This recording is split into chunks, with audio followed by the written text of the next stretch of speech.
प्यारे साथियों, स्वागत है आप सभी का 24 क्लासेस में। मेरा नाम है हितेश और आज हम लोग क्लास 10 हिंदी का वायरल क्वेश्चन पेपर आपके सामने प्रस्तुत करने वाले हैं। प्यारे साथी, ये एक ऐसा वायरल मॉडल पेपर है जो कि आपको पढ़ना समझना बहुत ज़्यादा ज़रूरी है। देखिए, अगर आप चाहते हैं कि जो आपका 18 फरवरी का हिंदी का पेपर होने वाला है, इस हिंदी के पेपर में आपको कंप्लीट जानकारी मिल जाए कि भैया हमारा पेपर किस तरीके से होने वाला है, ठीक है, पेपर में किस किस तरीके के क्वेश्चन आने वाले हैं और गद्यांश, पद्यांश, जीवन परिचय, निबंध, पत्र, सारी जानकारी आपको एक ही वीडियो में हो जाए, तो इसलिए आपको ये वीडियो देखना बहुत ज़्यादा ज़रूरी है। और जिन लोगों को 18 फरवरी से पहले डर लग रहा है कि पेपर आने वाले हैं, पेपर में क्या होगा भाई, तो उसके लिए आप सभी लोगों के लिए हमारी पूरी टीम ने मिलकर एक सरप्राइज रखा है भाई। और ये जो सरप्राइज है ना, ये सरप्राइज कुछ इस तरीके से है, अगर कोई भी स्टूडेंट इस सरप्राइज को फॉलो करता है प्यारे साथी, मेरी गारंटी है कि आपके जो पेपर होने वाले हैं, जो कि 18 फरवरी से आपके स्टार्ट हो रहे हैं, इन 18 फरवरी से होने वाले बोर्ड पेपर में आपको किसी भी सब्जेक्ट में कोई दिक्कत नहीं होने वाली। अगर आपने केवल 5 दिन भी अच्छे से दे दिया एक सब्जेक्ट को, मेरी गारंटी आपके सारे पेपर अच्छे से जाने वाले हैं, ठीक है। तो सबसे पहले अगर हम बात करेंगे इस हिंदी के पेपर की, तो भैया ये हिंदी का एक ऐसा वायरल पेपर है जिसके सारे क्वेश्चंस आपको अभी के अभी अच्छे से समझ लेने हैं। एक एक क्वेश्चंस मतलब आप लोगों को मैं कराने वाला हूं, और इससे पहले ये सारे क्वेश्चंस मैं आपको करवा चुका हूं, लेकिन बहुत सारे स्टूडेंट्स के कमेंट्स आ रहे थे, भैया ऐसे पेपर दोबारा करवाइएगा जो क्वेश्चंस इंपॉर्टेंट है, जो क्वेश्चन पेपर इंपॉर्टेंट है। तो देखो, ये 801 ZO ये जो कोड पेपर है भाई, ये बहुत ज़्यादा वायरल है। इसके सारे क्वेश्चंस आपको तैयार कर लेने हैं अगर आप 2026 में चाहते हो मेरे हिंदी में सबसे बेहतर नंबर आए, ठीक है। तो देखो, अगर हम बात करते हैं भाई, जो भी हमारा क्वेश्चन पेपर है, इसके कोड को आप देख लेना एक बार, ठीक है। और इसके बाद अगर पेपर की बेसिक जानकारी की बात करते हैं, तो 15 मिनट सभी को भाई स्टार्टिंग में पेपर को पढ़ने के लिए दिए जाते हैं, ठीक है। प्रारंभ के 15 मिनट परीक्षार्थियों को प्रश्न पत्र पढ़ने के लिए दिए जाते हैं, सभी को पता होना चाहिए। तो जो भी क्वेश्चन आपके पेपर में आता है ना, जो भी क्वेश्चंस आपके पेपर में आता है भाई, ठीक है, ये सारे क्वेश्चंस आपको स्टार्टिंग के 15 मिनट में आपको अच्छे से देखने कि हमारे पेपर में भाई कौन कौन से क्वेश्चंस पूछे गए हैं, ठीक है। और इस तरीके की देखिए आपको हाई स्कूल की कॉपी मिलेगी बोर्ड में, ठीक है। तो आपको इस तरीके की कॉपी मिलेगी और इस तरीके का क्वेश्चन पेपर मिलेगा, ठीक है। चलिए, सबसे पहले हम लोग यहाँ पर ले चलते हैं इस क्वेश्चन पेपर के सबसे पहले उन प्रश्नों की ओर जो कि सबसे पहले आपको अपने करने होंगे, ठीक है। तो सबसे पहले आपको पेपर में भाई OMR सीट पर आपको बहुविकल्पी क्वेश्चंस करने होंगे, और ये टोटल आपके 20 क्वेश्चंस आते हैं। इस बात को याद रखना भाई, टोटल 20 क्वेश्चंस आते हैं, 20 मार्क्स के यानी 20 मार्क्स के पूछे जाते हैं। और अब यहाँ से हम लोग सारे उन सभी क्वेश्चंस को देखते चलेंगे भाई, जो कि आपके लिए वेरी इंपॉर्टेंट क्वेश्चंस होने वाले हैं, ठीक है। चलिए, मैं आपको एक एक करके वह सारे क्वेश्चंस कराता हूं, और इन सभी का आप लोग स्क्रीनशॉट करना, और बोर्ड एग्जाम से पहले इन सभी प्रश्नों को भाई आज के आज ही तैयार कर लेना और पेपर से पहले रिवीजन कर लेना, ठीक है। और नए आए हो तो सब्सक्राइब कर लेना। तो यहां से चलिए, सबसे पहले अगर हम अपने पहले क्वेश्चन की बात करते हैं, तो क्वेश्चन है भाई कि निम्नलिखित कथनों में से कोई एक कथन यहां पर सही है, और एक क्वेश्चन आपको पेपर में इस तरीके का जरूर देखने को मिलेगा, ठीक है। तो निम्नलिखित में से कोई एक कथन सही है जिसको आपको पहचान करके और उसको आपको टिक लगाना है, ठीक है। तो कह रहा है कि रानी केत की कहानी के जो लेखिका है सुभद्रा कुमारी चौहान जी हैं, बिल्कुल नहीं। दूसरा है धर्मवीर भारती रीतिमुक्ति धारा के कवि हैं, बिल्कुल नहीं। और देखो, यहाँ पर जो भी आंसर है उसका सही टिक लगा हुआ है भाई। तो यहाँ पर मैं आपको डायरेक्ट जो भी आंसर सही है उसको मैं आपको डायरेक्ट बताऊंगा, और इससे आपका समय भी ज़्यादा नहीं इन्वेस्ट होगा और आपको सही आंसर तुरंत पता चल जाएगा। नीड़ का निर्माण फिर के रचनाकार कौन है, ठीक है। चलो, मैं आपको थोड़ा सा यहाँ पर इसको इस तरीके से कर लेता हूं ताकि आपको चीज़ें बाद में पता चले, ठीक है। तो भाई, अगर नीड़ का निर्माण फिर, अगर रचना की हम बात करते हैं कि नीड़ का निर्माण फिर ये किसकी रचना है भाई, तो ऑप्शन में आपको मैं बताता हूं भाई, हरिवंश राय बच्चन जी की ये आपकी रचना हो जाएगी, ठीक है। तो ऑप्शन नंबर फर्स्ट को आप बिल्कुल सही कर लेंगे। इसके बाद अगर हम बात करते हैं क्वेश्चन नंबर 3 की, कि घुमक्कड़ शास्त्र के लेखक कौन है। तो देखिए, घुमक्कड़ शास्त्र का मतलब होता है कहीं ना कहीं ये रचना हमारी यात्रा वृत्तांत की रचना समझ में आ रही है। मतलब यात्रा, मतलब घुमक्कड़ का मतलब घूमना फिरना, तो वहाँ से हमारा जो यात्रा ये जो रचना निकल के आ रही है घुमक्कड़ शास्त्र, ये कहीं ना कहीं एक यात्रा वृत्तांत है। और अगर हम यात्रा वृत्तांत की बात कर रहे हैं तो भाई राहुल संकृत्यानंद का नाम आपको हमेशा याद रखना है। जहां पर घूमने फिरने की बात आती, किसी यात्रा से रिलेटेड कोई बात आती, तो भाई राहुल संकृत्यानंद का नाम आपको सबसे पहले याद रखना है। ठीक है, ऑप्शन नंबर सेकंड हमारा बिल्कुल सही हो जाएगा। जन्मेजय का नाट्यज्ञ, जन्मेजय का नाट्यज्ञ ये किस विधा की रचना है भाई? तो नाटक विधा की रचना है। किसकी है? नाटक विधा की रचना है। ऑप्शन नंबर फर्स्ट को आप बिल्कुल पेपर में सही करके आएंगे। ठीक है, अगला प्रश्न तैयार करिए कि संस्कृति के 4 अध्याय, संस्कृति के 4 अध्याय के लेखक कौन है? तो हजारी प्रसाद द्विवेदी जी, यानी कि डॉक्टर हजारी प्रसाद द्विवेदी जी हमारे संस्कृति के 4 अध्याय रचना के लेखक हो जाएंगे। ठीक है, तो ये 5 क्वेश्चंस जो मैंने आपको अभी डिस्कस किए है ना, ये 5 क्वेश्चंस आपको अभी के अभी एकदम अच्छे से रट लेने हैं, तैयार कर लेने पेपर से पहले। और जितने भी क्वेश्चंस हम आपको कराते चल रहे हैं भाई, आपको अभी अभी तैयार करने हैं। ठीक है, और बाद में इनका रिवीजन करना है आपको। ठीक है, चलिए आगे आपको बताते हैं और इंपॉर्टेंट क्वेश्चंस। तो आगे हम बात करते हैं क्वेश्चन नंबर 6 की। तो 6 नंबर क्वेश्चन कह रहा है कि हिंदी का प्रथम महाकाव्य क्या माना जाता है भाई? तो पृथ्वीराज रासो को हिंदी का प्रथम महाकाव्य माना जाता है। ठीक है, यहां से हम उन सभी प्रश्नों को आपके सामने प्रस्तुत करेंगे, आपके सामने यहां पर हम आपको प्रदर्शित करेंगे, दिखाएंगे, और वह सारे क्वेश्चंस यहां पर हैं जो आपके बोर्ड के लिए काफी इंपॉर्टेंट हैं। ठीक है, तो भाई 7वें नंबर क्वेश्चन की बात करते हैं कि परशुराम की प्रतीक्षा के रचनाकार कौन हो जाएंगे? तो यहां पर आप लोग option number second Ramdhari Singh Dinkar को बिल्कुल सही करेंगे। ठीक है, रामधारी सिंह दिनकर आपका बिल्कुल सही आंसर यहां से हो जाने वाला है। इसके बाद छायावादी युग की प्रमुख प्रवृत्ति कौन सी है भाई? अगर हम बात करते हैं छायावादी युग की प्रमुख प्रवृत्ति की या फिर विशेषता की, तो सभी को समझ में आ रहा होगी श्रृंगार और प्रेम वेदना। जैसा कि आपको पढ़ने से ही पता चल रहा है, श्रृंगार और प्रेम वेदना हमारा छायावादी युग की एक प्रमुख रचना हो जाएगी। इसके अलावा कुंठा और निराशा के स्वर ये हमारी कहीं ना कहीं हमारी ये छायावादी युग की रचना नहीं है, द्विवेदी युग की है। ठीक है, लेकिन हमारी श्रृंगार और प्रेम वेदना ऑप्शन नंबर सेकंड हमारा बिल्कुल सही हो जाएगा, है ना, ये हमारी छायावादी युग की रचना हो जाएगी। पथिक के रचनाकार कौन है भाई? राम नरेश त्रिपाठी हमारे पथिक के रचनाकार हो जाएंगे। ठीक है, चिदंबरा किसकी रचना हो जाएगी? सुमित्रा नंदन पंत जी की रचना हमारी चिदंबरा हो जाएगी। ठीक है, चलिए एक एक आंसर आपके सामने हम प्रस्तुत कर रहे हैं और सभी लोग इन सभी क्वेश्चन का आंसर बताने का प्रयास जरूर करेंगे। तो यहां तक देखिए इंपॉर्टेंट चीज, हमने यहां तक टोटल आपके सामने जितने भी क्वेश्चंस डिस्कस किए प्यारे साथी, उनमें से 5 क्वेश्चंस आपके सामने हमने गद्य के डिस्कस किए। ठीक है, ये बात समझना जरा। ठीक है, 5 क्वेश्चंस आपके सामने हमने पद्य के डिस्कस किए। अब 5 क्वेश्चंस मैं आपके सामने यहाँ पर हिंदी व्याकरण के प्रस्तुत करूंगा। हिंदी व्याकरण के क्वेश्चंस होंगे 5, और फिर 5 क्वेश्चंस आपके होंगे संस्कृत व्याकरण के। ठीक है, तो इस तरीके से आपके पेपर में भाई टोटल 20 MCQ क्वेश्चंस आने वाले हैं, जहां 5 गद्य के क्वेश्चंस, 5 पद्य के क्वेश्चंस, 5 हिंदी व्याकरण और 5 आपके संस्कृत व्याकरण के क्वेश्चंस होने वाले हैं। ठीक है, तो यहां से अगर हम क्वेश्चन नंबर 11 की बात करते हैं तो कह रहा है कि शोक विकल सब रोवहीं रानी, रूपशील बल तेज बखानी में कौन सा रस होगा? तो रस कौन सा होगा आपको बताना है। तो ऑप्शन नंबर यहाँ पर सेकंड करुण रस आपका बिल्कुल सही आंसर हो जाने वाला है। चलिए इतना नोट करिए, इसके बाद मैं आपको आगे के क्वेश्चंस कराता हूं। चलिए बात करते हैं क्वेश्चन नंबर 12 की, क्वेश्चन नंबर 12 की। तो 12 नंबर क्वेश्चन कह रहा भाई कि पीपर पात सरिस मंडोला, ठीक है पढ़िए जरा, कि पीपर पात सरिस मंडोला में कौन सा अलंकार होगा? तो यहां पर देखिए सरसी आप इस तरीके से लिखेंगे, सरसी, सरसी, सरसी, ठीक है सरसी।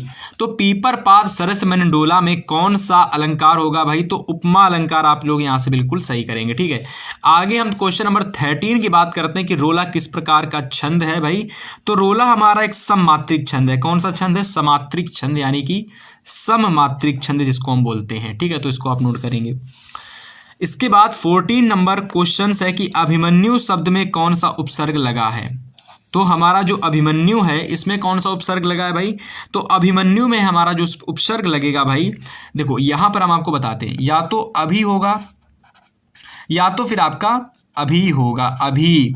ठीक है, तो अभी और अभी में ये आपको हमें कमेंट करके बताना। चलिए HW में बताना है भाई कि अभी और अभी में से आपका सही यहाँ पर उपसर्ग कौन सा लगेगा? अभिमन्यु में अभी लगेगा कि अभी लगेगा? अभी लगेगा कि अभी लगेगा उपसर्ग बनाने में, मतलब इनमें से, इन दोनों में से कौन सा उपसर्ग लगेगा भाई अभिमन्यु शब्द को बनाने में। ठीक है, चलिए इसके बाद प्रश्न नंबर भाई 15 है कि चंद्रमुख में कौन सा समास होने वाला है। ठीक है, क्वेश्चन नंबर 15 कह रहा है कि चंद्रमुख में समास कौन सा होने वाला है। तो यहाँ पर अगर हम बात करते हैं तो कर्मधारय समास यहाँ से हमारा बिल्कुल सही हो जाएगा, है ना। और अगर हम बात करें तो हम वह सारे क्वेश्चंस यहाँ से हम देखते चल रहे हैं, उपसर्ग हो गया, समास हो गया, अलंकार हो गया, छंद हो गया, है ना। ये सारे क्वेश्चंस आपके थे हिंदी व्याकरण के। तो हमने टोटल 5 क्वेश्चंस आपके हिंदी व्याकरण के डिस्कस कर लिए और अब यहाँ से 5 क्वेश्चंस हम वह क्वेश्चन डिस्कस करेंगे जो आपके संस्कृत व्याकरण के क्वेश्चंस होने वाले हैं। तो क्वेश्चन नंबर 16 हमारा पहला संस्कृत का क्वेश्चन है कि युवाभ्याम जो शब्द हमारा है इसका आपको विभक्ति और वचन बताना है। तो यहाँ से अगर हम बात करते हैं तो चतुर्थी विभक्ति और हमारा द्विवचन ये हो जाएगा। ठीक है, इसके बाद 17 नंबर क्वेश्चन है कि आदित्य, दिनकर और भानु ये किसके पर्यायवाची हैं भाई। तो भानु से पता चल रहा है ये सूरज का पर्यायवाची है। तो राइट आंसर यहाँ से हमारा ऑप्शन नंबर 4 हो जाएगा, सूरज। देखिए पेपर में जब पर्यायवाची शब्द आए तो तीनों को नहीं देखना है, किसी एक शब्द को थोड़ा सा गौर से देखना है और आपको याद करना है कि ये किसका पर्यायवाची है। हो सकता हो तीनों के तीनों पर्यायवाची आपको ना याद हो, लेकिन एक ऐसा शब्द होगा जिसका पर्यायवाची आपको याद जरूर होगा। जैसे दिनकर और भानु का पता है कि भाई सूरज के होते हैं, तो मैंने डायरेक्ट बता दिया कि आदित्य, दिनकर और भानु ये तीनों के तीनों हमारे सूरज के पर्यायवाची हैं। ठीक है, आगे क्वेश्चन नंबर 18 है कि जब वाक्य की क्रिया के लिंग, वचन और पुरुष, जब क्रिया के लिंग, वचन और पुरुष, किसके, क्रिया के लिंग, वचन और पुरुष, जब कर्ता के लिंग, वचन, ठीक है यहाँ वचन नहीं होगा, वचन कर लें आप लोग। ठीक है, तो जब क्रिया के लिंग, वचन और पुरुष, जब कर्ता के लिंग, वचन और पुरुष के अनुसार होते हैं तो उसे क्या कहते हैं। तो उसे हम लोग वाच्य कहते हैं। वाच्य, अब ये वाच्य प्रयोग हो सकता है, वाच्य प्रयोग, देखिए ये वाच्य प्रयोग ही होगा। ठीक है, मैं आपको दिखाता हूं अभी। तो यहां से आप देख पा रहे होंगे क्वेश्चन नंबर 18 में कि यहाँ से ऑप्शन नंबर हमारा सेकंड बिल्कुल सही है। कब सही है, जब क्रिया के लिंग, वचन, पुरुष, जब क्रिया के लिंग, वचन, पुरुष, जब कर्ता के लिंग, वचन और पुरुष के अनुसार होते हैं तो उसको हम लोग बोलते हैं वाच्य प्रयोग। क्या बोलते हैं भाई, वाच्य प्रयोग बोलते हैं। ठीक है, तो उस क्वेश्चन नंबर यहाँ से हमारा 18 सही हो जाएगा, ऑप्शन नंबर सेकंड। जिन वाक्यों में आश्चर्य, हर्ष, दुख आदि व्यक्त होते हैं, आदि की भावनाएं प्रकट होती हैं, आश्चर्य की भावना प्रकट हो रही हो, हर्ष की भावना प्रकट हो रही हो, दुख की भावना प्रकट हो रही हो, तो वहां पर जो हमारा वाक्य होता है वह कैसा होता है भाई, विषम्यादिबोधक वाक्य होता है, जिसमें कुछ इस तरीके से चिन्ह लगा होता है। जैसे मान लो आज हर्ष आया, खुशी का मन है, तो खुशी के बाद में कुछ इस तरीके से हम लोग लगा देते हैं, तो वह हमारा विषम्यादिबोधक चिन्ह होता है। संज्ञा अथवा सर्वनाम की विशेषता बताने वाले शब्दों को क्या कहते हैं, तो विशेषण कहते हैं। ऑप्शन नंबर फर्स्ट को आप यहाँ बिल्कुल सही कर लेंगे। तो ये तो हो गए आपके 20 सबसे ज़्यादा पूछे जाने वाले इंपॉर्टेंट एमसीक्यू क्वेश्चन, है ना। और अब यहाँ पर हम लोग इस पूरे मॉडल पेपर के भाई 50 नंबर वाले डिस्क्रिप्टिव क्वेश्चंस को डिस्कस करने वाले हैं।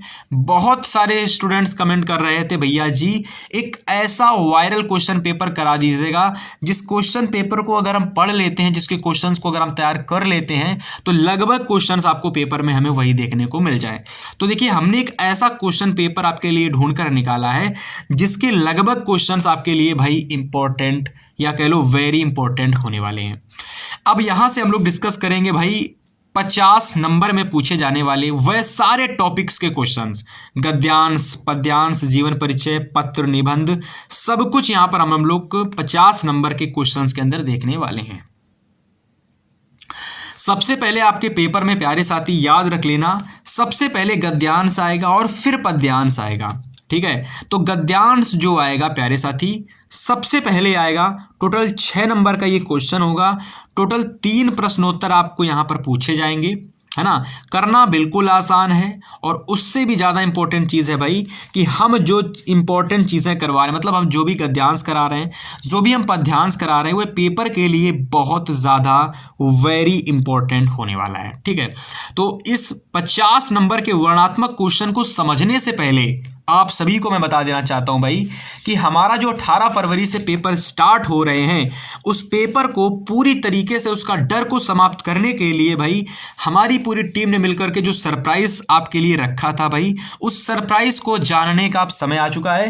क्योंकि बहुत सारे स्टूडेंट्स हमारे पास कमेंट कर रहे हैं भैया जी डर लग रहा है, और डर के समय अगर आपके पास हमारे द्वारा बनाई गई ई बुक होती है ना, तो मेरी गारंटी है भाई कि कोई भी स्टूडेंट्स, कैसे भी स्टूडेंट्स हो, अगर केवल 5 दिन, केवल 3 दिन कह लो, या फिर 3 दिन या तो केवल 5 दिन, अगर आप इस सरप्राइज कह लो या तो भाई आप मेरे द्वारा बनाई गई जो ई बुक है, मैंने और मेरी टीम ने मिलकर जो आपके लिए ई बुक बनाई है ना, इस ई बुक में केवल आप 3 दिन दे देना प्यारे साथी, आप पास नहीं बल्कि आप बहुत बेहतर नंबर लेकर के आओगे, इस बात की हमारी गारंटी है।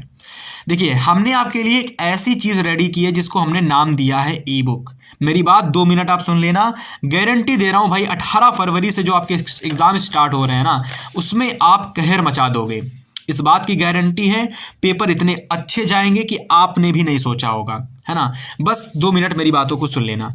हमने यार एक ऐसी ई बुक रेडी की है जिसमें आपको मैं PDF के फॉर्म में जितनी चीजें आपकी हैं सब कुछ आपको मिलेंगी, है ना। आपको यहां पर देखिए PDF के अंदर, इस ई बुक के अंदर, इस ई बुक में ही आपको PDF मिलेगी, ठीक है। ई बुक ले लोगे तो आपको PDF, ई बुक ही एक PDF है, ये समझ सकते हो, ठीक है। तो ये जो ई बुक है प्यारे साथी, इस ई बुक के अंदर आपको 100 से ज्यादा इंपॉर्टेंट MCQ क्वेश्चंस मिलेंगे, ठीक है। इंपॉर्टेंट टॉपिक्स मिलेंगे, गद्यांश, पद्यांश, संस्कृत का गद्यांश, संस्कृत का पद्यांश, जीवन परिचय, निबंध, पत्र, A to Z पूरी जानकारी। मतलब हिंदी से रिलेटेड, हिंदी के पेपर में जो कुछ आएगा सब कुछ आपको देखने को मिलेगा, है ना। इसके अलावा यहाँ पर आप लोगों को 10 से ज़्यादा आपको मॉडल पेपर देखने को मिलेंगे, है ना। मतलब 10 से ज़्यादा मॉडल पेपर आपको यहाँ पर, मॉडल प्रश्न पत्र आपको देखने को मिलेंगे। और अगर आप केवल ये 10 मॉडल पेपर को पेपर से पहले देख लेते हो कि कैसे कैसे क्वेश्चन पेपर में इस मॉडल पेपर में है ना, मेरी गारंटी है कि जो पेपर आपको 18 फरवरी को बनेगा ना, इस 10 मॉडल पेपर के अंदर से ही आपका बनने वाला है। हमारी टीम ने मिलकर जो इसमें वर्क किया है भाई, अप्रैल से लगाकर नवंबर तक पूरा समय दिया है। और इस बात का सबूत है भाई, आप जब पेपर देने जाएंगे तो आपको लगभग चीज़ें यहीं से देखने को मिल जाएंगी। अब ये मिलेगा कैसे? देखो, इसको लेने के लिए ज़्यादा कुछ करना नहीं भाई, सभी को डिस्क्रिप्शन बॉक्स ओपन करना है। इसका लिंक, हर एक सब्जेक्ट की ई बुक का लिंक आपको डिस्क्रिप्शन बॉक्स में मिलेगा। एक सब्जेक्ट का प्राइस 2 समोसे के भी पैसों से कम है भाई। मात्र 15 रुपए में आप लोगों को यहाँ पर एक सब्जेक्ट का ई बुक दिया जा रहा है, ठीक है। और आप सभी कहेंगे इतने सस्ते में भैया क्यों?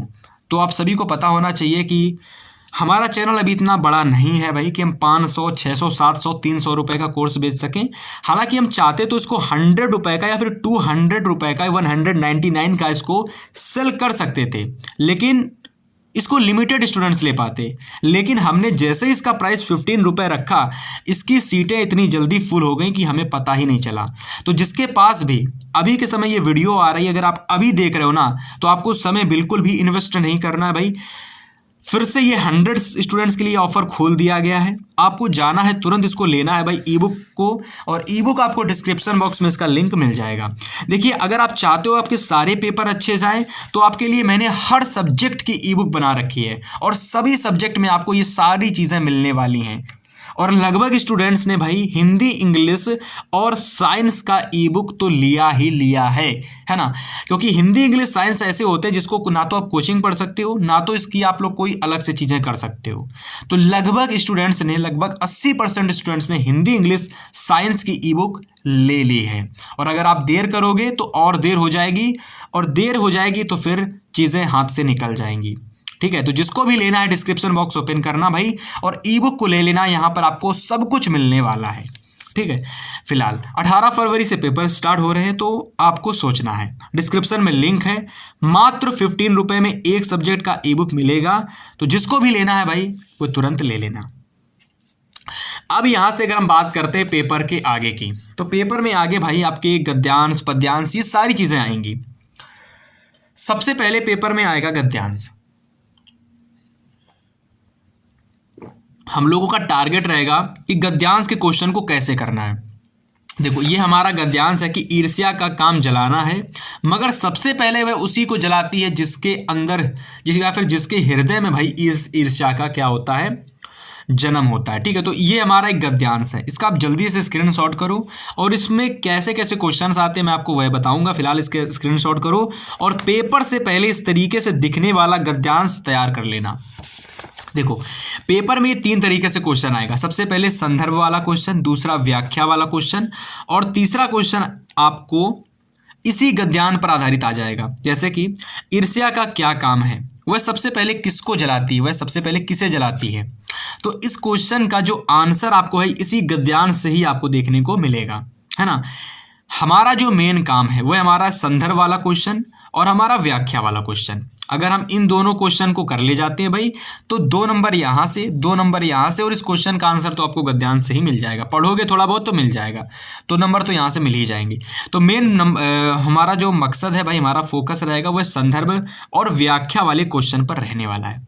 और इन दोनों क्वेश्चन को करने के लिए आपको यूट्यूब पर आपको बहुत सारी वीडियो मिल जाएंगी कि संदर्भ और व्याख्या कैसे सॉल्व करते हैं।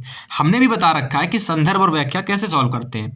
अगर आपको देखना है तो आप हमारे चैनल पर विजिट करके आप देख सकते हो, या तो आप डायरेक्ट यूट्यूब पर ढूंढोगे तो हमारी वीडियो आपको मिल जाएगी।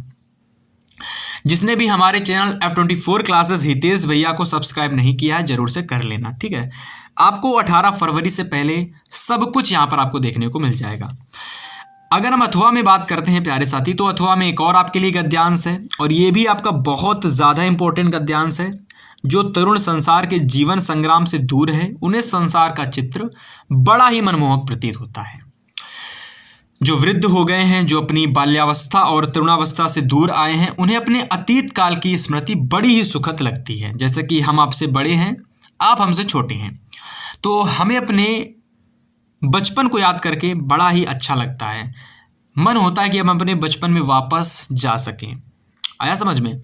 तो ये आपका चैप्टर है। इसके अलावा यहाँ पर आपके क्वेश्चंस दे रखे हैं, जैसे कि संदर्भ वाला क्वेश्चन, व्याख्या वाला क्वेश्चन। ठीक है, तो देखो यार, संदर्भ और व्याख्या वाले अगर हम क्वेश्चन की बात करते हैं तो ये 2 एक ऐसे क्वेश्चन होते हैं जो कि आपको तैयार करने ही करने पड़ेंगे, चाहे गद्यांश हो चाहे पद्यांश हो, ये पीछा नहीं छोड़ेंगे। तो संदर्भ कैसे किया जाता है, व्याख्या कैसे की जाती है, इसको आप सीख लेना। बाकी ये जो तीसरे नंबर वाला क्वेश्चन आता है, कभी कभी इसमें 2 क्वेश्चन आ जाते हैं, कभी कभी इसमें 3 क्वेश्चन आ जाते हैं, तो यहाँ 3 पूछ लिए गए कि तरुण और वृद्ध दोनों क्या चाहते हैं। तरुण जीवन के संग्राम के अनुभव किस प्रकार से देखना चाहते हैं और वर्तमान सदैव शुद्ध क्यों रहता है। तो तीनों का तीनों आंसर आपको, मतलब तीनों के आंसर आपको इसी गद्यांश से ही आपको देखने को मिल जाएंगे। थोड़ा सा पढ़ोगे तो आंसर आपको सभी के सभी यहीं से देखने को मिल जाएंगे। मेन फोकस संदर्भ और व्याख्या वाले पर रहने वाला है। इसका जल्दी से आप स्क्रीनशॉट कर लें भाई। पेपर अगर आप देने वाले हैं, 18 फरवरी को आपका पेपर है, तो इस वाले गद्यांश को आप अच्छे से नोट कर लेंगे। और मेरे द्वारा जो ई बुक जिसको भी लेना है, समय बिल्कुल भी इन्वेस्ट मत करना। बहुत सारे लोग इसको ले चुके हैं और अगर आप थोड़ा सा भी इसको लेने में ये सोचोगे यार 15 रुपये में क्या मिलेगा क्या नहीं मिलेगा, यार एक बार ले करके देखना। मात्र मैं कह रहा हूँ कि अगर आपने केवल मेरे द्वारा बनाए गए 10 मॉडल पेपर ही अगर अच्छे से आपने देख लिए ना, तो हिंदी में आपको 80 नंबर लाने से कोई नहीं रोक सकता। लेकिन आपको 100 में 90 नंबर लेकर के आना है तो आपको थोड़ा सा मेहनत करना पड़ेगा। यहाँ पर हमने आपके लिए देखिए MCQ का प्लान कर रखा है, गद्यांश पद्यांश सब कुछ मिल जाएगा। 5 दिन अगर आपने दे दिए हिंदी के पेपर में, ई बुक में, गारंटी है भाई आपके 90 से ज़्यादा नंबर आने वाले हैं। अगर आपने मात्र 15 रुपये की इस ई बुक को लिया, 15 रुपये बिल्कुल ना के बराबर में है। और 2 समोसे भी नहीं मिलते हैं, बर्गर भी नहीं मिलता है, लेकिन आपको मैं इतने कम अमाउंट में दे रहा हूँ, तो सभी स्टूडेंट्स इसको ले रहे हैं। बहुत सारे लोग ले चुके हैं। अगर आपको लेना है डिस्क्रिप्शन में जाना, लिंक आपको वहाँ मिल जाएगा। ठीक है, तो ये तो हो गया गद्यांश। ठीक है, अब पेपर में भाई पद्यांश भी आता है, पेपर में पद्यांश भी आता है। अब उसको करने का तरीका समझो भाई। अगर हम पद्यांश की बात करते हैं, प्यारे साथी, तो बिल्कुल आसान है। ये बहुत आसान तो नहीं कह सकता, लेकिन आसान मैं बना देता हूँ। करना क्या है, इसकी आपके पेपर में आता है संदर्भ वाला क्वेश्चन 2 नंबर का और व्याख्या वाला क्वेश्चन 2 नंबर का। देखो जो व्याख्या वाला जो क्वेश्चन होता है, इसको करना बहुत आसान है। कैसे करोगे, सबसे पहले जो भी पद्यांश है भाई उसको अच्छे से एकदम देख लो, उसको अच्छे से एकदम समझ लो, अच्छे से पढ़ लो। उसके कुछ कीवर्ड्स को बहुत ध्यान पूर्वक देखो, जैसे कि ऊधव मन ना भय दस बीस। अब ऊधव मन ना भय दस बीस, इसको 2-3 बार पढ़ो। ऊधव मन ना भय दस बीस, ऊधव मन ना भय दस बीस। और हमने इसको समझ लिया, ठीक है, कि अच्छा ये पद्यांश है। ओके, अब इस पद्यांश को हमारे पेपर में जब ये पद्यांश आए तो इसको कैसे करोगे? तो कुछ नहीं करना, करने के लिए सिंपल सा एक काम करना। सबसे पहले इसकी स्टोरी, जो भी इसकी व्याख्या है, उसकी व्याख्या को स्टोरी की तरह समझ लेना। मतलब इसमें उद्धव कौन थे, उद्धव के मन 10 या 20 नहीं थे, गोपियाँ उनसे क्या कहती हैं, गोपियाँ श्री कृष्ण के बारे में क्या कह रही हैं उद्धव से, तो ये सारी जानकारी आप व्याख्या में एक स्टोरी की तरह याद कर लोगे। अब स्टोरी है तो अच्छे से तैयार हो जाएगी। अब जब स्टोरी तैयार हो जाएगी तो आपके पेपर में जैसे ये पद्यांश आता है तो कुछ मत करना, बस उस स्टोरी को याद कर लेना कि अच्छा ऊधव मन्ना भय दस बीस ये पद्यांश आया है, तो इसका मतलब इसमें ये स्टोरी होने वाली है। और स्टोरी में क्या होगा, जितने में व्याख्या, रेखांकित अंश की व्याख्या होगी उसकी आपको व्याख्या कर देनी है। सिंपल है एकदम, ठीक है। बाकी ये जो तीसरे नंबर वाला क्वेश्चन होगा जहां आपके 2 प्रश्न पूछे गए हैं, मैंने बताया कि भाई इस तीसरे नंबर वाले क्वेश्चन में, अभी मैंने आपको बताया था गद्यांश में, सेम वही यहां पर भी होगा। तीसरे नंबर वाले क्वेश्चन में आपको इस पद्यांश से ही आपको क्वेश्चन का आंसर देखने को मिल जाएगा।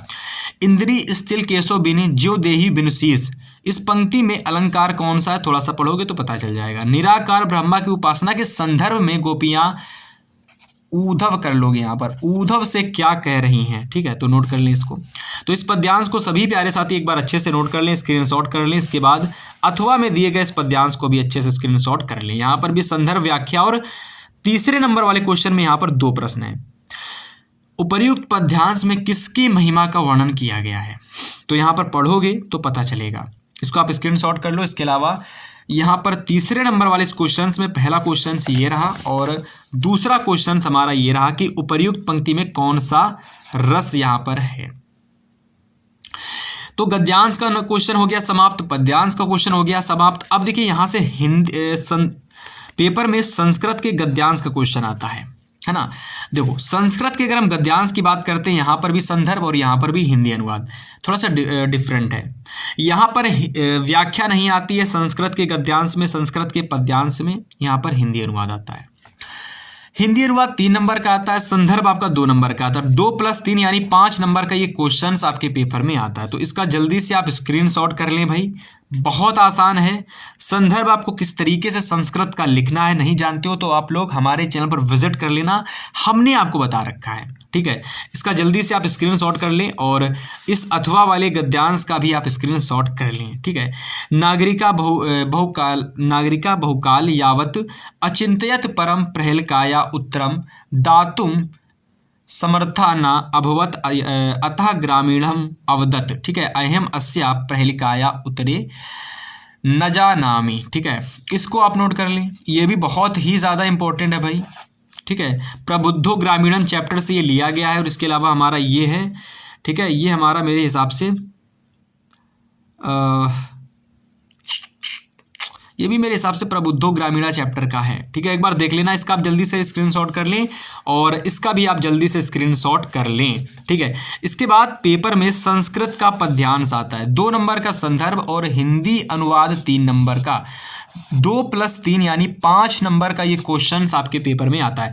जल्दी से सभी लोग स्क्रीनशॉट करेंगे भाई, समय बिल्कुल भी नहीं है और यहाँ से हम डायरेक्ट जितना हो सके क्वेश्चंस को देखने का प्रयास करेंगे। बस क्वेश्चन का स्क्रीनशॉट करेंगे और स्वयं से तैयार करेंगे, ठीक है। रे चातक सावधान मनसा मित्र क्षण श्रूयताम, ठीक है, श्रूयताम अभोद बहवो वसंती गगने सर्वे सपि नता दृश्यः, ठीक है। तो इस पद्यांश को वेरी इंपॉर्टेंट डाल के इसका संदर्भ और इसका हिंदी अनुवाद आप तैयार कर लेंगे, ठीक है भाई। चलिए आगे बात करते हैं। आगे अगर हम बात करते हैं तो अथवा में इस मात्रा गुरुतरा भूमे खात पितो चतर स्थिता मना शीघ्रतम वातत और चिंता बहुतरी तरणात, इस वाले वेरी इंपॉर्टेंट पद्यांश को भी आप तैयार कर लेंगे, ठीक है। देखिए जितने भी चीज़ें इंपॉर्टेंट हैं इस पेपर के अंदर, जो भी चीज़ें हैं अगर आप उनको अच्छे से तैयार करते हो, स्क्रीनशॉट कर लेते हो भाई, डायरेक्ट आपके पेपर में यहाँ से क्वेश्चन जरूर फंसेंगे, ठीक है। यहाँ पर मैंने आपको जो 10 मॉडल पेपर दिए हैं उनमें से ये हमारा एक मॉडल पेपर ये है, ठीक है। इसी वजह से बता रहा हूँ, इसको अच्छे से तैयार कर लो। और हिंदी के पेपर में मेरे जो ई बुक आपके लिए रेडी की है, हमारी टीम ने रेडी की है, जिसका प्राइस एक समय से मतलब एक तरीके से बिल्कुल ना के बराबर है, मात्र 15 रुपये है। तो जिसको भी लेना है डिस्क्रिप्शन बॉक्स ओपन करना भाई, आपको वहाँ पर इसका लिंक मिल जाएगा, ठीक है। जिसको भी लिंक चाहिए है भाई, डिस्क्रिप्शन बॉक्स ओपन करना, आपको लिंक मिल जाएगा। हिंदी, इंग्लिश, साइंस सारे सब्जेक्ट के लिंक आपको मिले हैं, पड़े हुए हैं। तो जिसकी भी आपको ई बुक लेना है, जिसमें आपको बेहतर स्कोर करना है, उसका आपको यहाँ पर ई बुक ले लेना है, ठीक है। गूगल पे, फोन पे, जिस भी माध्यम से आप लेना चाहते हो पे करके आप ले सकते हो, ठीक है। इसके बाद अगर हम बात करते हैं पेपर में आगे की, तो 5वां नंबर क्वेश्चन आपका खंड काव्य का आएगा। अब जो भी हमारा खंड काव्य का क्वेश्चन होगा भाई, वह हमारे जिले के हिसाब से होता है कि आप किस जिले से बिलोंग करते हो।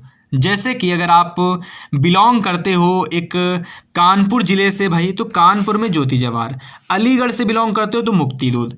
अगर आप प्रयागराज से बिलोंग करते हो, आप लखीमपुर, अकबरपुर, तो जिस भी ज़िले से बिलोंग करते हो उस ज़िले के हिसाब से आपको खंड काव्य तैयार करना है। आप अपने टीचर से, आप अपने क्लास टीचर से, आप अपने हिंदी के टीचर से पूछेंगे कि मुझे क्लास 10th के लिए कौन सा खंड काव्य तैयार करना है, और वह आपको वह खंड काव्य बता देंगे। जैसे कि अगर आपके टीचर ने आपसे बताया कि आप मुक्ति दूध पर तैयार कर लो, तो मुक्ति दूध के ये 2 तैयार कर लोगे, पहला ये वाला और दूसरा ये वाला। आपके टीचर ने आपसे बताया कि आप ज्योति जवाहर पर तैयार करो, तो आप ये वाला और ये वाला। आपके टीचर ने बताया मेवाड़ मुकुट पर तैयार करोगे, तो आप ये वाला तैयार करोगे, ठीक है। ये दो तैयार कर लोगे, आपको पेपर में मिल जाएगा। अग्र पूजा पर बताया तो आप ये 2 तैयार कर लोगे। जय सुभाष पर बताया तो एक ये तैयार कर लोगे, और इधर आगे देखते हैं भाई, एक जय सुभाष पर ये वाला तैयार कर लोगे, ठीक है। मातृभूमि पर ये 2 तैयार कर लोगे, कर्मवीर पर ये 2 तैयार कर लोगे, ठीक है। तो ये हमारे हो जाते हैं इंपॉर्टेंट खंड काव्य, ठीक है भाई। अगर हम आगे बात करते हैं तो आगे पेपर में आपको जीवन परिचय वाला क्वेश्चन देखने को मिलेगा। देखो, जीवन परिचय हमारे 5 नंबर का क्वेश्चन होता है। 3 नंबर का आता है भाई इसमें जीवन परिचय लिखने के लिए, और 2 नंबर का आपकी रचनाएं होती हैं। टोटल 5 मार्क्स का ये क्वेश्चंस पेपर में आता है। और अगर आप चाहते हो कि 5 नंबर आपके पूरे फिक्स हो जाएं, तो सबसे पहले आप डॉक्टर राजेंद्र प्रसाद का लेखक जीवन परिचय, दूसरा डॉक्टर हजारी प्रसाद जी का जीवन परिचय, तीसरा जयशंकर प्रसाद जी का जीवन परिचय आप तैयार कर लेना। मेरी गारंटी है प्यारे साथी, आपको ये 3 जीवन परिचय तैयार करने के बाद में पेपर में से एक जीवन परिचय आपको देखने को मिल जाएगा। 5 नंबर आपके फिक्स हो जाएंगे। इसके अलावा अगर हम कवियों में बात करते हैं कि कवि के कौन से जीवन परिचय तैयार करें जिससे हमारे 5 नंबर फिक्स हो जाएं, तो पहला सूरदास का, दूसरा सुमित्रानंदन पंत का, तीसरा महादेवी वर्मा। अगर आप केवल ये 3 जीवन परिचय कवियों में तैयार कर लेते हो तो 5 नंबर आपके यहाँ से फिक्स हो जाते हैं। यहाँ पर भी 3 नंबर का जीवन परिचय और 2 नंबर की यहाँ पर हमारी रचनाएं आती हैं। इतना अगर आप तैयार लेते हो ना, तो 10 नंबर का क्वेश्चन, यानी 6 नंबर में जो हमारा क्वेश्चन नंबर 6 आता है, जहां पर आपको जीवन परिचय पूछा जाता है लेखक का और कवि का। ये 6 नंबर क्वेश्चन पूरा का पूरा क्वेश्चन 5 + 5 यानी 10 नंबर का क्वेश्चन होता है। और अगर आप लेखक और कवियों में 3 ये लेखक के और 3 ये कवि के तैयार कर लेती हो, तो 10 मार्क्स आपके यहां से फिक्स हो जाते हैं। इसके बाद 7वां नंबर क्वेश्चन आता है भाई श्लोक का, कि अपनी पाठ्य पुस्तक में से कट संत कोई एक श्लोक लिखना है जिसको, और जो भी आप श्लोक लिखेंगे वह इस प्रश्न पत्र में पूछा ना गया हो, ठीक है। तो अगर हम श्लोक की बात करते हैं तो आप कोई भी 2 या 3 श्लोक तैयार कर लेना, और 2 तो मिनिमम तैयार ही करना, क्योंकि पेपर में आपको वह करना जो आपके पेपर में नहीं आया है, ठीक है। और इसके बाद 8वां नंबर हमारा जो प्रश्न होगा पेपर में, वो हमारा पत्र वाला होगा। मतलब आपके पेपर में एक क्वेश्चन होगा और उस क्वेश्चन में आपको पत्र दिया रहेगा। कह रहा कि अपने मित्र को अपने बड़े भाई के विवाह में सम्मिलित होने के लिए एक निमंत्रण पत्र लिखिएगा। तो अगर हम बात करते हैं निमंत्रण पत्र की, ठीक है, अगर हम बात करते हैं निमंत्रण पत्र की भाई, तो उससे पहले जरा समझ लो कि पत्र में करना क्या होगा। कोई भी स्टूडेंट्स हो, अगर वो पत्र में पूरे नंबर लाना चाहता है तो मेरी बात ध्यान से सुनना। पत्र वाले क्वेश्चन में कुछ नहीं करना, केवल पत्र को लिखना सीख लो, किस तरीके से मुझे पत्र को लिखना है। अगर आप लिखना सीख जाते हो तो डेफिनेटली मेरी गारंटी है भाई कि आप पत्र में 4 नंबर पूरे लेकर ज़रूर आएंगे, आप ज़रूर आओगे, ठीक है। और इसके अलावा एक ये पत्र हो जाता है, और अथवा में आपको एक और पत्र आता है करने के लिए, ठीक है। मैं आपको दिखाता हूँ। अथवा में आता है कि एक और कोई भी आ सकता है। मैंने आपको बताया कि अगर आप पत्र को लिखना सीख जाते हो, अगर आप पत्र को लिखना सीख जाते हो, लिखना, तो आप पत्र वाला क्वेश्चन कर ले जाओगे। शहर की साफ सफाई हेतु अपने शहर के मुख्य नगर निगम अधिकारी को पत्र लिखिएगा, तो ये हमारा पत्र आपको तैयार करना है, ठीक है। इसके अलावा 9 नंबर क्वेश्चन हमारा है कि निम्नलिखित प्रश्नों में से किसी 2 प्रश्नों के उत्तर संस्कृत में दीजिएगा। तो ये 4 क्वेश्चन आपको दे रखे हैं, इन 4 में से किन्हीं 2 क्वेश्चन का आंसर आपको देना है, ठीक है। संस्कृत के प्रश्नोत्तर हैं। और अंतिम क्वेश्चन हमारे इस प्रश्न पत्र का होगा भाई, जो कि हमारा निबंध वाला क्वेश्चन होगा, है ना। तो निबंध में 7 नंबर अगर लाना चाहते हो तो सबसे पहले ध्यान देना कि निबंध किस तरीके से लिखा जाता है, इस पर एक वीडियो जरूर देख लेना कि पेपर में किस तरीके से मुझे निबंध लिख के आना है। अगर आप वीडियो को देख लेंगे तो आपको तरीका पता चल जाएगा कि किस तरीके से निबंध लिखा जाता है। और अगर आप मेरी वीडियो को देखोगे तो आप एक बार हमारे चैनल को सब्सक्राइब कर लेंगे, थोड़ा सा आप वीडियो वाले सेक्शन में जाएंगे तो कहीं ना कहीं आपको हमारी वीडियो देखने को मिल जाएगी कि आपको किस तरीके से निबंध को लिखना है, ठीक है। तो अगर हम बात करते हैं कौन कौन से इंपॉर्टेंट निबंध हैं भाई, तो आज के टाइम पर आतंकवाद, बेरोजगारी, वृक्षारोपण, विज्ञान अभिशाप और वरदान और प्रदूषण की समस्या, ये 5 निबंध वेरी मोस्ट इंपॉर्टेंट हैं, है ना। और अगर आप ये 5 निबंध तैयार कर लेते हो तो पेपर में आपको एक निबंध जरूर देखने को मिल जाएगा, ठीक है। तो ये तो हो गया हमारे पूरे कंप्लीट हिंदी का पेपर, ठीक है। अगर आपने इस यहाँ तक क्लास को देखा है, और आपसे मैं निवेदन करना चाहता हूँ भाई कि हमारे इस ई बुक को ज़रूर ले लेना। इतना कम हमने इसका प्राइस रखा है 15 रुपये, बहुत सारे लोग इसको ले चुके हैं। अगर आपने इस वीडियो को यहाँ तक देखा है, अगर कहीं तक देखा है भाई, यहाँ तक देखा है, तो ज़रूर ले लेना। 18 फरवरी वाला हिंदी का पेपर आपका सबसे बेहतर जाने वाला है। और कहते हैं सबसे बेहतर, अगर शुरुआत बेहतर होती है ना, तो फिर जो भी चीज़ें होती हैं सब बेहतर होती हैं। तो शुरुआत बेहतर करनी है, इस बात को अपने माइंड में फीड कर लेना और इस ई बुक को एक बार ज़रूर से ले लेना। ताकि मैं इस बात पर जोर दे रहा हूँ क्योंकि हमने जो इसमें वर्क किया है भाई, इसमें जो चीज़ें हमने दी हैं, अगर कोई स्टूडेंट इसको देख लेता है, एक बार टेकल कर लेता है, एक बार पढ़ लेता है भाई, 2 से 3 दिन ही केवल, गारंटी है भाई आप यहाँ से बेहतर अंक ज़रूर लाएंगे। बेहतर नहीं, बहुत अच्छे लेकर के आएंगे, ठीक है। फिलहाल इस वीडियो में इतना ही। लिंक डिस्क्रिप्शन में पड़ा हुआ है ई बुक का, जाइएगा और तुरंत लीजिएगा।